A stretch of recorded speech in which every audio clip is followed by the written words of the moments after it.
जय श्री राम, जय श्री कृष्णा। आप सभी को मेरा नमस्कार। कभी कभी मनुष्य ये सोचता है कि पाप कोई शब्द है, कोई कल्पना है, परंतु शास्त्र कहते हैं कि पाप ऊर्जा है, एक कंपन है जो हमारे कर्मों से उपजती है। और जब यह ऊर्जा बहुत बढ़ जाती है तो वह मनुष्य का जीवन ही नहीं, उसका मन, उसका समाज, सब कुछ दूषित कर देती है। इसी पाप ऊर्जा के नशे के लिए भगवान ने एकादशी का वरदान दिया और इस वरदान की शक्ति को बताने के लिए पुराणों में एक अत्यंत विचित्र, रहस्यमयी और चेतावनी देने वाली कथा आती है, पाप पुरुष और एकादशी की। आज की कथा केवल पुरानी नहीं, ये कथा आज के मनुष्य की ही कहानी है, क्योंकि आज के समय में पाप पुरुष किसी जंगल में नहीं, बल्कि हमारी आदतों, हमारे फोन, हमारे विचारों, हमारे कर्मों में ही छिपा बैठा है। सृष्टि के प्रारंभ में जब मनुष्य पहली बार लोभ, क्रोध, ईर्ष्या और छल में फंसा, तो उन सभी बुरे कर्मों का सार, उनका संचित प्रभाव एक विकराल रूप में प्रकट हुआ। शास्त्र उसे पाप पुरुष कहते हैं। वह ना तो किसी देश का था, ना किसी काल का। वह केवल मनुष्य की कमजोरी से जन्म लेता था।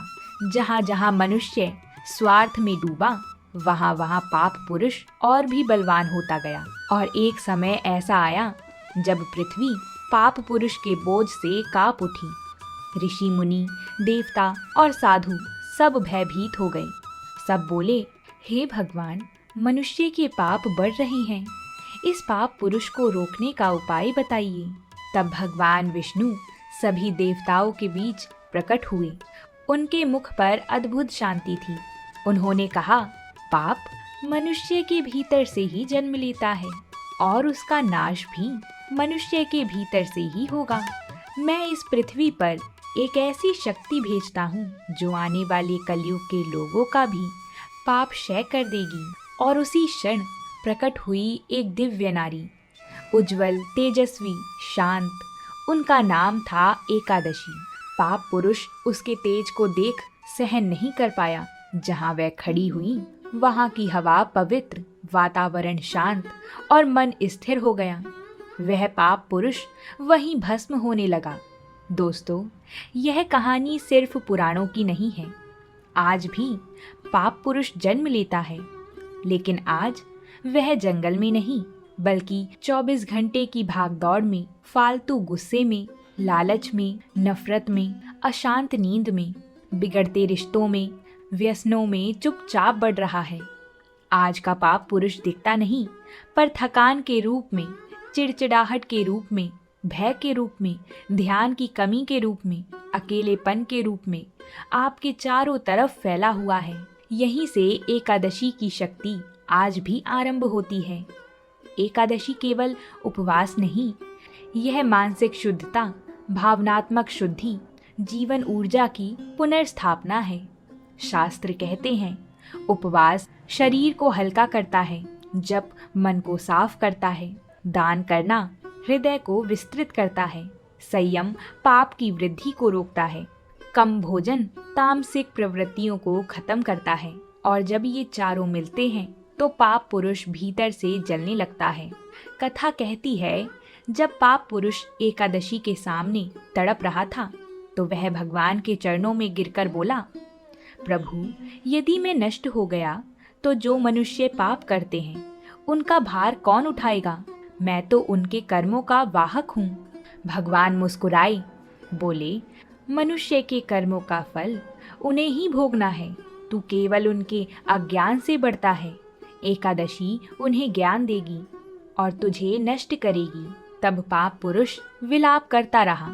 उसकी चीखें दूर दूर तक गूंज उठी, पर एकादशी के तेज के सामने वह राख बन गया। यह दृश्य केवल कल्पना नहीं, यह मनुष्य के भीतर की घटनाओं का प्रतीक है। जब कोई व्यक्ति उपवास करता है, अच्छा सोचता है, नाम जप करता है, अपने अंदर झांकता है, तब उसके भीतर के विकार जलते हैं। आज आप सोचिए, गुस्सा आते ही शरीर भारी हो जाता है, नफरत रखते ही नींद टूट जाती है, फालतू वीडियो देखते ही मन सुस्त हो जाता है। व्यसनों में डूबे रहने से ऊर्जा गिर जाती है। ये क्या है? यही आज के रूप का पाप पुरुष है। एकादशी का व्रत ऊर्जा राक्षसों को तोड़ता है, क्योंकि उस दिन आप शरीर को आराम देते हैं, मन को विराम देते हैं, विचारों को साफ करते हैं। प्रिय दोस्तों, एकादशी कोई मजबूरी नहीं, क्योंकि धर्म कभी मजबूरी नहीं होता। एकादशी एक आमंत्रण है अपने आप से मिलने का, ईश्वर से जुड़ने का, अपने अंदर के विकारों को आग लगाने का। शास्त्र कहते हैं एकादशी का व्रत करने से मनुष्य अनजाने में हुए पापों से भी मुक्त होता है। और सच पूछिए तो आज के समय में सबसे बड़े पाप हैं रिश्तों में कड़वाहट, मन में तनाव, अति उपभोग, लालच, ईर्ष्या, मोबाइल पर समय बर्बाद करना।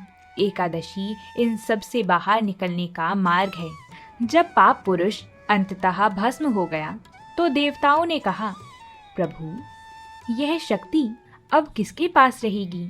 भगवान विष्णु ने तब उत्तर दिया, कलयुग में मनुष्य दिशाहीन होगा। उसे लालच, लोभ, क्रोध और काम में फंसाने वाली अदृश्य शक्तियां उसे सताएंगी। मैं एकादशी को हर महीने भेजूंगा। कलयुग में एकादशी आएंगी तो मनुष्य उसे अपनाएगा, उसके जीवन से पाप पुरुष भाग जाएगा। तभी से एकादशी पाप विनाशिनी कहलाती हैं। दोस्तों, अपने जीवन पर एक नज़र डालिए तो क्यों इतना तनाव है? क्यों इतना डर? क्यों इतनी बेचैनी? क्यों इतनी थकान? क्योंकि पाप पुरुष केवल हत्या, चोरी या झूठ से नहीं बनता। पाप पुरुष बनता है गलत आदतों से, गलत विचारों से, गलत वातावरण से। एकादशी वह दिन है जब आप अपने भीतर के पाप पुरुष को थोड़ा थोड़ा जला सकते हैं। उस दिन हल्का आहार लें, जप करें, क्रोध कम करें, कड़वी बातें ना कहें, फोन कम देखें, किसी की मदद करें और सबसे ज़रूरी भगवान से खुद को जोड़ें। भगवान का ध्यान करें, नाम जप करें और विश्वास रखिए, एक ऐसी शक्ति जो आपको तो नहीं दिखती लेकिन आपके अंदर के विकारों को खत्म करने लगेगी। यही है पाप पुरुष और एकादशी का दिव्य रहस्य। अगर आप सभी को ये वीडियो थोड़ा भी अच्छा लगा हो तो वीडियो को एक लाइक ज़रूर करिएगा। हम मिलेंगे फिर एक नई कथा के साथ। तब तक के लिए प्रेम से बोलिए हरे कृष्णा, हरि बोल।